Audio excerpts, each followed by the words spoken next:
अस्सलाम वालेकुम नाज़रीन। आज जो है वो हम डान न्यूज़ के करंट अफेयर्स जो हैं वो डिस्कस करने जा रहे हैं, जो कि मैंने जो है वो डान न्यूज़ से जो है वो स्नैच किए हैं। तो सबसे पहले जो है वो ये भी यहाँ पे बताता चलूँ कि मैं जो है वो आज 1 अगस्त के जो करंट अफेयर्स हैं और इंटरनेशनल करंट अफेयर्स हैं, सिर्फ वही डिस्कस करेंगे। तो सबसे पहले हेडिंग जो है वो जैसे आपको नजर आ रही है, वन वर्ड सब्स्टिट्यूशन, इसको जो है वो सबसे एंड पे डिस्कस करेंगे। दूसरी हेडिंग पे आते हैं, वो है जुडिशियल कमीशन ऑफ पाकिस्तान। अभी रिसेंटली जो है वो पाकिस्तान के सेनेट ने जो है वो 1 अगस्त 2022 को जो है वो एक बिल जो है वो सेनेट में जो है वो पास किया है, जिसके मुताबिक जो है जो सुप्रीम कोर्ट के जो जजेस होते हैं उनको अपॉइंट जो है वो कौन करता है, वो जुडिशियल कमीशन ऑफ पाकिस्तान जो है वो अपॉइंट करता है। तो सेनेट ने जो है वो एक बिल पास किया है, जिसके मुताबिक जो है ये जो जेसीपी है, जुडिशियल कमीशन ऑफ पाकिस्तान, इसकी जो पावर्स हैं उनको जो है वो रिड्यूस करने के लिए 1 अगस्त 2022 को जो है वो एक बिल पास किया गया है। अब ये जो जेसीपी जो है वो है क्या, मैंने पहले भी बताया कि ये जुडिशियल कमीशन ऑफ पाकिस्तान है, जो सुप्रीम कोर्ट के जो जजेस हैं उनको अपॉइंट करता है। अब ये जो है वो अप्रैल 2010 को जो है वो बनाया गया था, और ये आसिफ अली जरदारी साहब के जो है वो दौर में बनाया गया था, और ये जो है वो पाकिस्तान कॉन्स्टिट्यूशन ऑफ 1973 में जो है वो 18वीं तरमीम करके जो है वो इसको बनाया गया था। 18वीं तरमीम के बारे में जो है वो बहुत सारे एमसीक्यूज पेपर में आते हैं। एक तो जो है ये जेसीपी जो है वो फॉर्म की गई अप्रैल 2010 में थ्रू 18th अमेंडमेंट, ठीक है। उसके बाद जो है वो आसिफ अली जरदारी के दौर में ही जो है, जबकि इनके दौर में जो वजीर आजम थे वो यूसुफ रजा गिलानी थे, जो कि पाकिस्तान के 19वें जो है वो 18वें जो है वो प्राइम मिनिस्टर थे।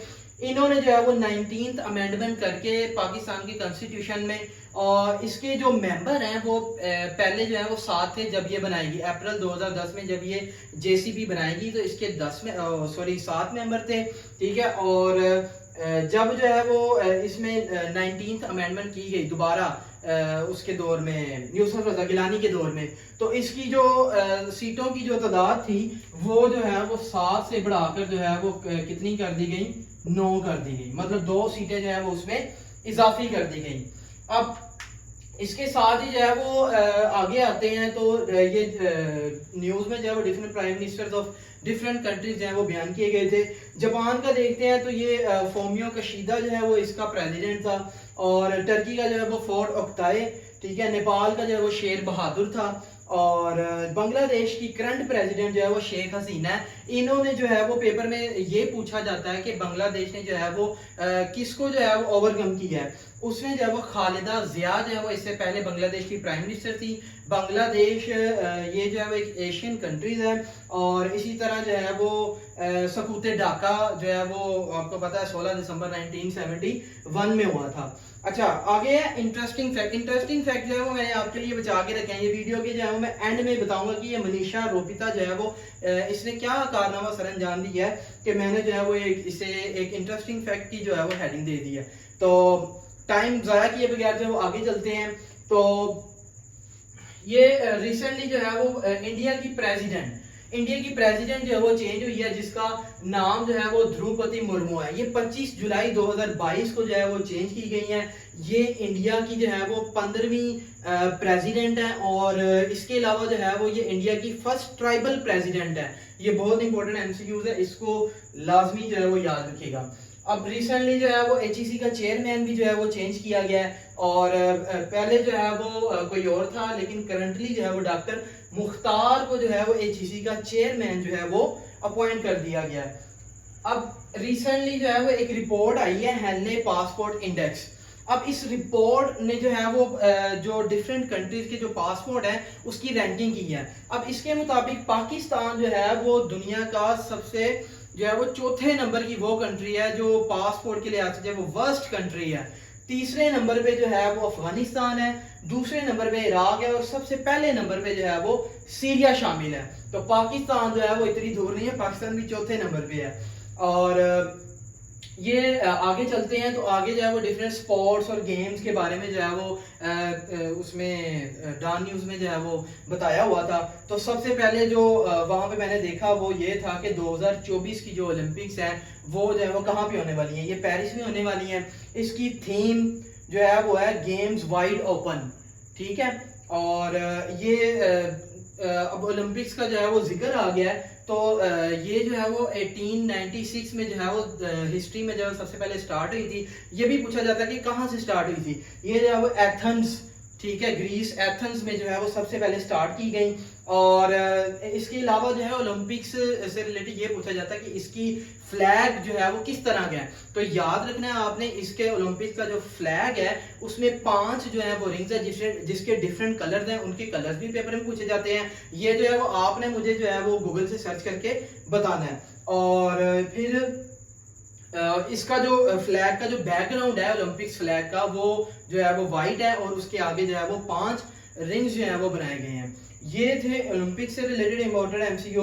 अब जैसा कि आपको पता है कॉमनवेल्थ गेम्स जो है वो स्टार्ट हुई हैं, तो करंट जो है वो इसका प्रेसिडेंट जो है वो लुइस मार्टिन है, जो है वो कॉमनवेल्थ गेम्स 2022 को जो है वो लीड कर रहा है। अब आगे चलते हैं।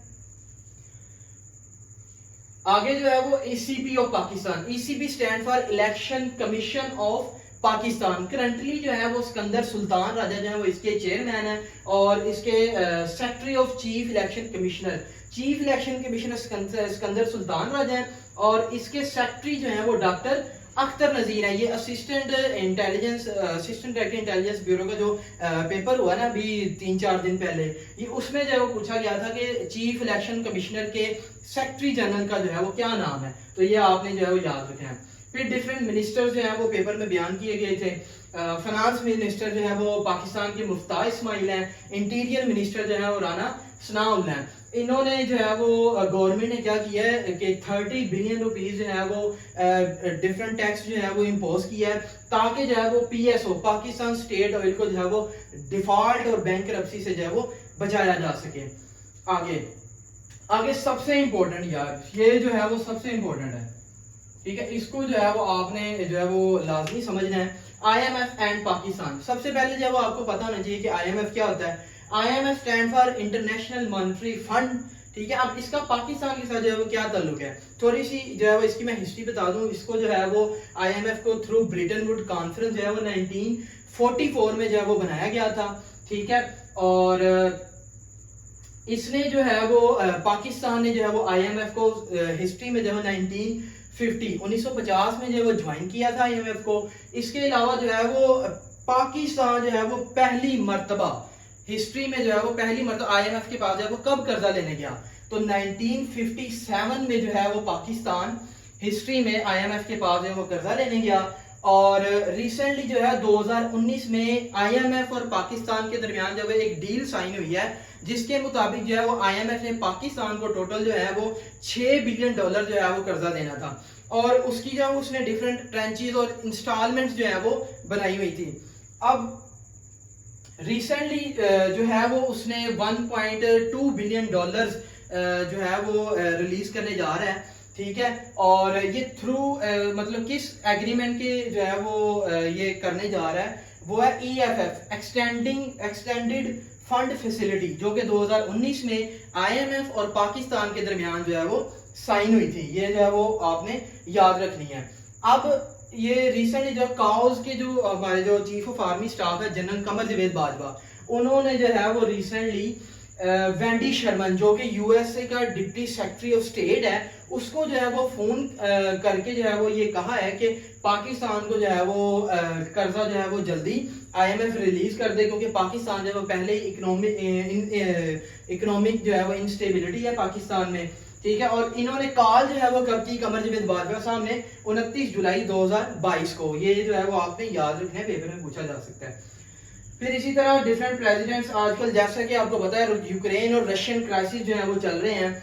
अब यहाँ पे यूक्रेन और रशियन क्राइसिस पे जो है मैं बात नहीं करूंगा क्योंकि ये जो है वो बहुत लेंथी टॉपिक है, लेकिन अगर आप इसको कंप्लीटली जो है वो समझना चाहते हैं तो आप जो है वो मेरे यूट्यूब चैनल में जो है वो जा सकते हैं। यूक्रेन और रशिया से रिलेटेड जो मैंने वीडियो बनाई है इसका लिंक जो है वो मैं डिस्क्रिप्शन में भी दे दूंगा ताकि जो है वो आप इसको टोटली जो है अंडरस्टैंड कर सके कि यूक्रेन और रशिया के दरमियान जो है क्या चल रहा है। अभी सिर्फ जो है वो इसके प्रेसिडेंट जो है वो देख लेते हैं। रशिया का जो है वो करंट प्रेसिडेंट जो है वो व्लादिमीर पुतिन है, इसकी कैपिटल जो है वो मॉस्को है और करेंसी जो है वो रबल है, ये आपने याद रखना है। यूक्रेन की बात करें तो यूक्रेन के करंट प्रेसिडेंट जो है वो व्लादिमीर ज़ेलेंस्की है, ठीक है, और कैपिटल जो है वो इसका कीव है, और हिरनीविया जो है वो इसकी यूक्रेन की करेंसी है। अब आगे बात करते हैं, आगे है अफगानिस्तान। अफगानिस्तान से रिलेटेड जो है वो काफी जो है वो मुझे इंटरेस्टिंग फैक्ट्स जो है वो डान न्यूज से मिले हैं, आपके सामने है। तो सबसे पहले जो है वो supreme leader of Afghanistan Hibatullah Akhundzada जो है वो इसका सुप्रीम लीडर है। एक्टिंग प्राइम मिनिस्टर जो है वो मोहम्मद हसन अखुंद है। इसी तरह एक्टिंग फॉरेन मिनिस्टर जो है वो आमिर खान मुत्तकी है, और एक्टिंग प्रेसिडेंट जो है वो अमरुल्लाह साले हैं, और acting interior minister Sirajuddin Haqqani है। और ये दोहा टास्क जो है ये पेपर में यार बार बार पूछा जाता है, इसकी डेट बहुत पूछी जाती है। ये दोहा टास्क जो है ना, ये यूएसए और तालिबान के दरमियान जो वो पीस टास्क थी, ये जो है वो 29 फरवरी 2020 को जो है वो दोहा जो एक सिटी है जो कि करंटली जो है वो कतर का कैपिटल है, वहां पे ये डील हुई थी। फिर ये भी बार बार पेपर में पूछा जाता है कि व्हेन तालिबान टुक अफगानिस्तान, तो 15 अगस्त 2021 को जो है वो तालिबान ने काबुल पर कंप्लीटली जो है वो ओवरकम कर लिया था। और आ गया नैन्सी पेलोसी। नैन्सी पेलोसी जो है ये यूएस स्पीकर है, ठीक है, 82 इयर्स ओल्ड लेडी है। इसने जो है वो एशिया का टूर जो है वो प्लान किया है। ये टूर जो है वो 1 अगस्त से जो है वो स्टार्ट होगा, और इससे ऑनवर्ड जो है वो आगे मूव करेगा। इसके टोटल डेलीगेशन, इसके साथ जो टोटल डेलीगेशन के जो मेंबर्स हैं वो टोटल 6 हैं, ठीक है। और सबसे पहले जो है ये सिंगापुर में जो है वो उसके जो प्राइम मिनिस्टर हैं ली हुसैन लूंग, उनसे जो है वो मिलेंगी, ठीक है। उसके बाद मलेशिया, जापान, साउथ कोरिया और ताइवान का भी पक्का नहीं है कि वो ताइवान विजिट करती हैं या नहीं करती। एट द एंड जो है वो इंपॉर्टेंट न्यूज एजेंसीज हैं जो पेपर में जो है वो पूछी जा सकती हैं।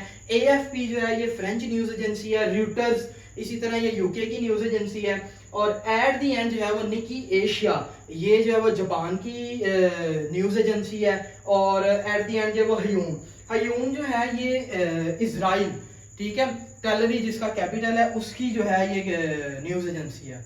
अब एट द एंड जो है वो ये वन वर्ड सब्स्टिट्यूशन रह गया है। सबसे पहले है टची का मतलब होता है very likely to take offence, मतलब जो ऑफेंस करने को जो है वो आसानी से जो है वो टेक ओवर कर ले।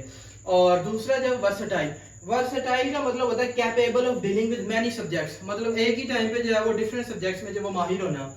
और इंटरेस्टिंग फैक्ट्स, इंटरेस्टिंग फैक्ट्स के बारे में जो है वो मैं आपको सबसे पहले बताता हूँ कि मनीषा रोपिता जो है ये फर्स्ट पाकिस्तानी हिंदू डीएसपी हैं जो कि अपॉइंट हुई हैं एज अ डीएसपी इन पाकिस्तान। ये पुलिस के अंदर जो है वो मनीषा रोपिता ये first Hindu DSP. So it's all about current affairs of 1 August. Thank you so much. Please मेरे चैनल को जो है वो सब्सक्राइब जरूर करें। Thank you so much. Allah Hafiz.